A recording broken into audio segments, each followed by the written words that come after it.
ప్రతి వ్యక్తి కూడా ఒక వ్యక్తి మీద అనవసరంగా కోపం పడటం కానీ కోపం ప్రదర్శించటం అనేది జరగదు. అంతేకాకుండా ఆ కోపం వచ్చినప్పుడు ఆ కోపానికి కారణం ఎవరైతే ఉన్నారో వాళ్ళని తిట్టుకోవడం అనేది జరుగుతూ ఉంటుంది. వాడికి బాధ కలిగించింది కాబట్టి వేరే వ్యక్తిని ఈ వ్యక్తి తిట్టుకుంటాడు.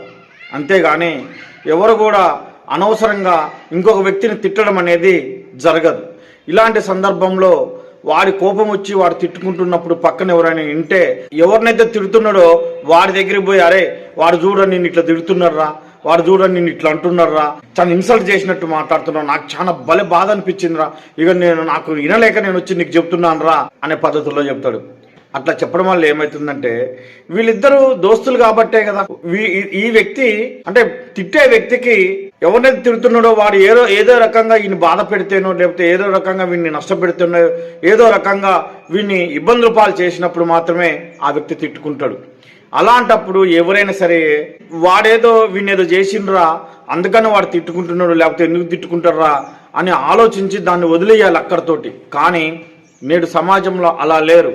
ఇది ఫ్రెండ్షిప్ మధ్య జరుగుతున్నది, అదేవిధంగా బంధుత్వాల్లో జరుగుతున్నది, తర్వాత కుటుంబంలో కూడా అదే విధంగా జరుగుతుంది. ఏమనంటే వీడు తిట్టుకోగానే వెంటనే పోయి వాళ్ళకి చెప్పడం, వీళ్ళ మధ్య మరీ గ్యాప్ పెరగటం, వీళ్ళు మళ్ళీ కూడా మాట్లాడుకోకపోవడం, వీటన్నిటికీ కూడా పక్కనున్నటువంటి వ్యక్తే కారణమవుతాడు.